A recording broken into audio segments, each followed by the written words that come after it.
차가운 눈빛의 남자, 때론 귀엽기도 한 이 남자, 집중할 때 섹시한 이 남자를 만나고 싶다면 공대로 합의. 네, 안녕하세요 여러분. 지금 카이스트 대학원 다니고 있는 대학원생 허성범이라고 합니다. 반갑습니다.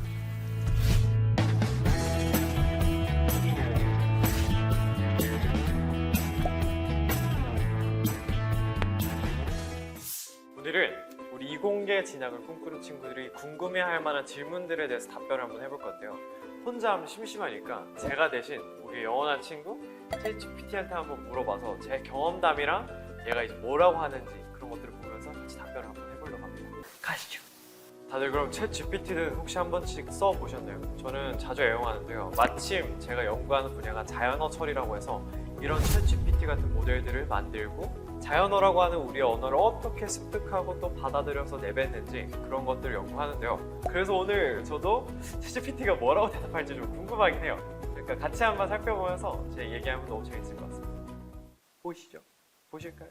일단 챗GPT한테 본격적인 질문에 앞서서 저를 아는지 이 친구가 지금 트렌드 팔로우업을 하고 있는지 한번 모델 허성범에 대해서 알고 있는지. 우와! 대박이에요. 허성범은 한국의 모델이자 카이스트 출신으로 그의 독특한 외모와 지적인 이미지로 주목받고 있습니다. 그는 높은 콧대와 삼배간 눈매를 가진 외모 덕분에 많은 사람들의 인기를 끌고 있으며 이러한 외모는 자연스러운 것이라고 본인이 여러 차례 인증한 바 있습니다. 생각보다 너무 디테일해서 약간 소름 돋고요. 이 정도면 굉장히 뒤에 할 질문들에 대해서 신뢰도가 좀 올라가는데요. 가시죠. 이때까지 챗GPT랑 저에 대해서 말씀을 좀 드렸으니까 지금부터는 본격적으로 이공계 진학을 꿈꾸는 친구들을 위해서 한번 문답을 해보도록 하겠습니다. 이공계 진학하면 뭐가 좋아? 이공계 진학 장점 여러 가지가 있습니다. 첫 번째가 높은 취업률과 안정된 직업이래요. 이거 진짜 맞는 말이거든요. 대부분의 친구들이 좀 원하는 직장을 잘 골라서 가더라고요. 두 번째 키워드가 미래 성장 가능성인데 여기랑 좀 연결된 부분이 있는 것 같아요. 아무래도 좀 요즘 AI라던가 컴공과라던가 반도체 산업이 좀 뜨기도 하고 그리고 늘 성장하는 바이오테크놀로지 같은 기술들도 있고 그러다 보니까 이런 인재풀에 대한 수요는 끊임없이 있는 것 같고 그리고 또 여기까지 이어지죠. 고수익. 물론 이제 본인의 잘 커리어를 찾아서 차근차근 걸어갔을 때 얘기지만 잠재성만큼은 정말 무궁무진하다. 제가 이공계를 결정한 데 가장 큰 이유 중 하나가 이거예요. 창의적 문제 해결 등. 저한테도 선택의 길은 당연히 많았을 거잖아요. 공부를 열심히 했다 보니까 저는 제 창의성을 죽이고 싶지 않았어요. 앞으로 세상을 바꾸고 혁신하고 사람들한테 편리함을 주는 일을 하고 싶었고 그렇기에는 이 공학과 이공계가 최고의 진로가 아닐까. 이공계 전문직에서만 누릴 수 있는 장점 같은데 글로벌 기회가 많다.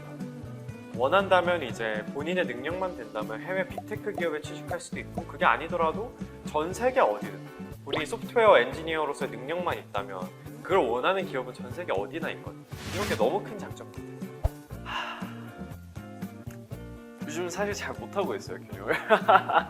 솔직히 말하면 둘 다 두 마리 토끼 잡는 게 진짜 쉽진 않은 것 같고 그래서 저는 노는 시간을 없앴습니다. 예를 들어 오늘은 촬영을 했다? 그럼 집에 돌아가서는 논문 읽고 연구를 하고 노는 시간을 좀 줄였어요. 와, 저는 3학년 1학기 때 그때가 이제 성적 들어가는 마지막 학기예요.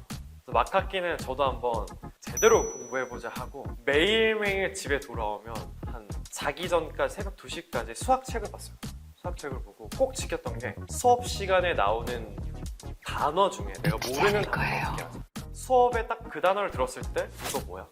절대 안 하게끔 예습을 다 했고 그 다음에 그날 수업 들은 거 무조건 그날 복습하고 자기 전까지 그냥 책 읽듯이 수학책 계속 읽고 그런 것들을 좀 해서 그때는 성적이 꽤 좋았어요. 이공계 학과 면접 꿀팁 있어? 라고 물어봤는데 여기서는 깊이가 좀 부족하긴 하네요.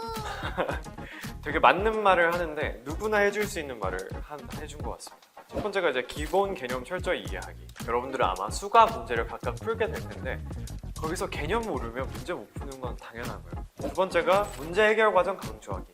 풀이가 다 맞는데 얘가 중간에 실수를 했다 하면은 면접관들이 아 결국 얘가 할 줄은 아는데 오늘 좀 긴장했구나 이렇게 생각을 해준단 말이에요. 본인이 생각하기에 그게 논리적으로 수학적으로 오류가 없는지 그런 것들을 검증하면서 문제 해결 과정 위주로 면접을 설명하면 더 좋은 풀이가 되겠죠. 전공에 대한 열정과 관심 표현하기. 그런 관심사가 있다면 이런 것들을 어필할 수 있는 시간이 있다면 해보는 것도 나쁘진 않겠죠. 결국 제일 중요한 건 문제를 맞게 푸는 거죠. 그러니까 기본 개념을 충실히 하고 문제 많이 풀고 들어가는 게 좋습니다.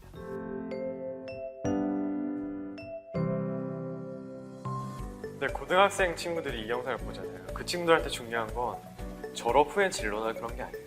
당장 눈앞에 캠퍼스 라이프가 어떤지,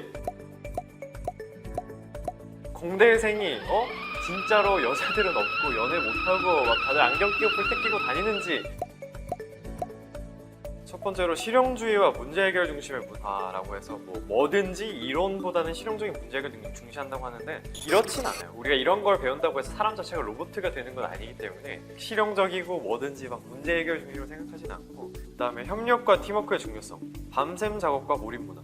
진짜 공대 특유의 유행어나 밈 같은 게 따로 있어요. 우리만 이해할 수 있는 거. I am ground 같은 거 하면 인테그랄, 뭐 이런 식으로 막 인테그랄을 표현한다던가, 아니면 이제 과학 밈 같은 거 이제 캡처해서 우리끼리 돌려보고 와 진짜 웃기다 막 이런, 남들 다 정색하는 그런 거 웃기다고 한다던가.